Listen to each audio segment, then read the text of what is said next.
Assalamualaikum warahmatullahi wabarakatuh. Perkenalkan, nama saya Bunga Syahira Maharani dengan NIM 2406501. Di sini saya akan menyampaikan hasil pemahaman saya terkait praktikum yang dilaksanakan pada 8 Oktober 2024 tentang elastisitas. Jadi ketika sebuah benda dengan panjang L0 dengan luas penampang A diberikan B sebesar F, maka benda tersebut akan mengalami pertambahan panjang sebesar L. Perbandingan tegangan tarik terhadap tegangan tarik atau tegangan desak terhadap tegangan desak disebut dengan modulus elastis linear atau modulus Young yang biasa dilambangkan dengan E besar. Secara matematis dapat dirumuskan sebagai berikut. E sama dengan F per A dibagi delta L per L0, di mana E ini adalah nilai dari modulus Young, lalu F ini adalah gaya tarik atau gaya desak dengan satuan Newton, lalu A ini adalah luas penampang batang dengan satuan meter kuadrat, delta L adalah perubahan panjang batang dengan satuan meter, lalu L0 adalah panjang batang mula-mula dengan satuan meter juga. Adapun tujuan dari percobaan ini adalah untuk mengetahui cara menentukan nilai modulus Young berbagai bahan, serta menentukan nilai modulus Young beberapa bahan seperti baja, kuningan, dan tembaga.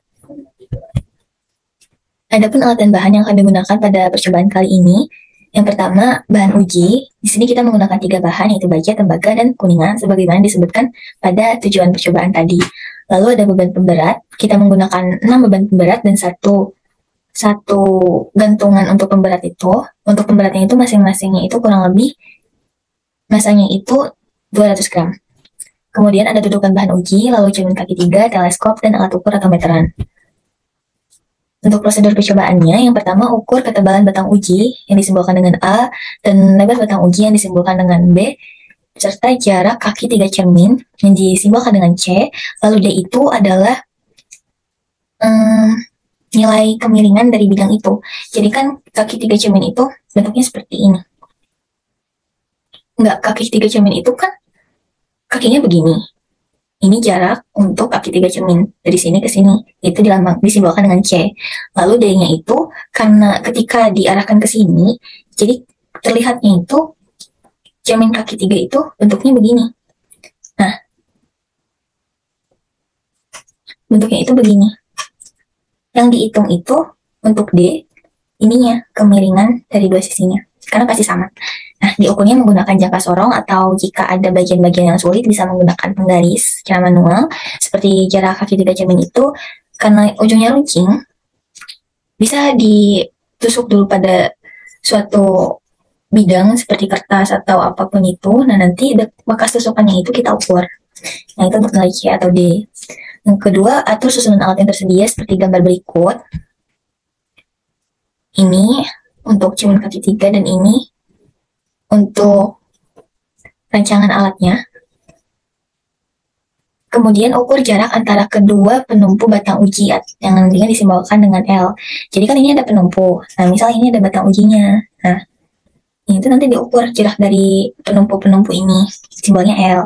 Kemudian pasang teleskop pada jarak tertentu yang cukup jauh dari cermin datar. Disimbolkan dengan X, kurang lebih 1,8 meter atau sampai 2 meter. Lalu simpan cermin kaki 3 di atas bahan uji. Jadi ini kan penumpu, ini misal bahan ujinya kayak baja, tembaga, atau kuningan. Nah, nanti di sini kita simpan cermin kaki 3-nya. Pastikan cermin kaki 3-nya itu ditalikan oleh benang dan benangnya itu nyangkut ke statif yang ada di belakang penumpu beban. Jadi itu meminimalisir kaca pecah ketika ada hal yang tidak diinginkan seperti kesenggol lalu jatuh itu, semoga tidak pecah gitu. Lalu persiapkan teleskop dan sesuaikan penglihatan teleskop agar fokus ke cermin yang ada di dudukan. Pastikan juga kita dapat melihat skala pada penggaris yang ada di samping teleskop. Untuk langkah ini agak tricky, agak membutuhkan waktu yang lama karena terkadang ada beberapa teleskop yang bermasalah sehingga membutuhkan waktu dan tenaga ekstra untuk bisa mendapatkan skala pada penggarisnya itu. Kemudian cek simpangan yang disimbolkan dengan Y pada bahan uji melalui skala penggaris yang terlihat pada teleskop. Lalu catat hasilnya. Kemudian langkah selanjutnya tambahkan beban dan ulangi prosedur 5-7. Ulangi prosedur-prosedur ini dengan terus menambahkan beban secara bertahap dengan jumlah data hingga sesuai dengan jumlah data yang diinginkan. Adapun SOP pengambilan data saat menggunakan jangka sorong untuk mengukur bahan uji itu, pastikan skalanya itu sudah 0. Lalu, pastikan skala pada penggaris di samping teleskop itu terlihat dari cermin dan dari teleskopnya. Inilah tabel data hasil pengamatan. Ini untuk A-nya, ini B, ini Z. Z itu didapatkan dari akar D kuadrat min C per 2 kuadrat.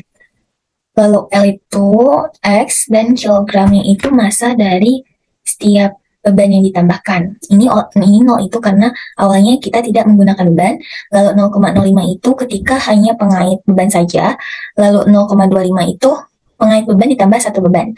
Dan untuk seterusnya ditambah satu beban lagi, tambah satu beban lagi. Nah, inilah hasil datanya.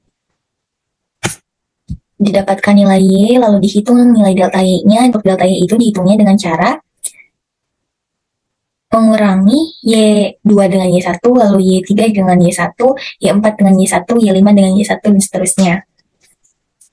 Lalu untuk nilai E didapatkan dengan Z dikali delta Y dibagi 2 dikali X.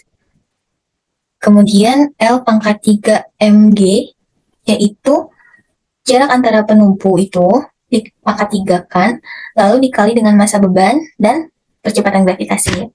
Kemudian 4A pangkat 3 BE itu tinggal masukkan saja data hasil pengamatan sebelumnya.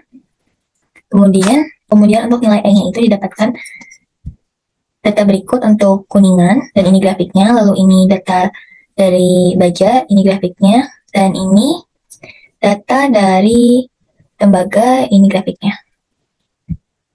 Nah, berdasarkan data hasil penelitian menunjukkan bahwa nilai modulus yang atau E besar akan berbeda pada bahan yang berbeda.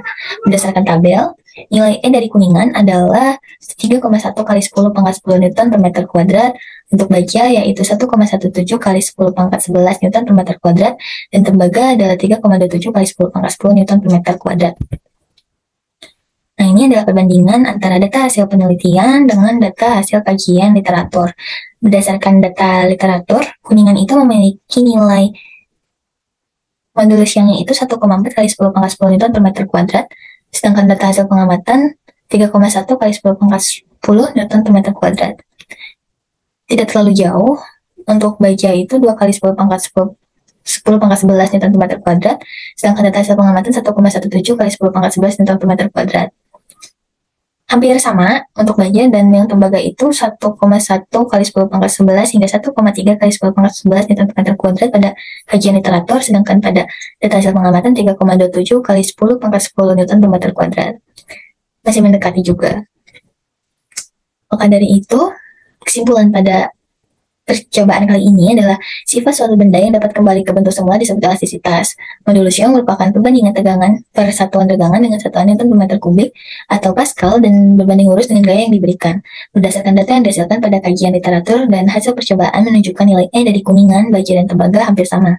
Adapun nilai yang cukup berbeda dikarenakan faktor human error dan kesalahan dalam pengolahan serta pengambilan data. Sekian presentasi dari saya, kurang lebihnya mohon maaf. Terima kasih. Wassalamualaikum warahmatullahi wabarakatuh.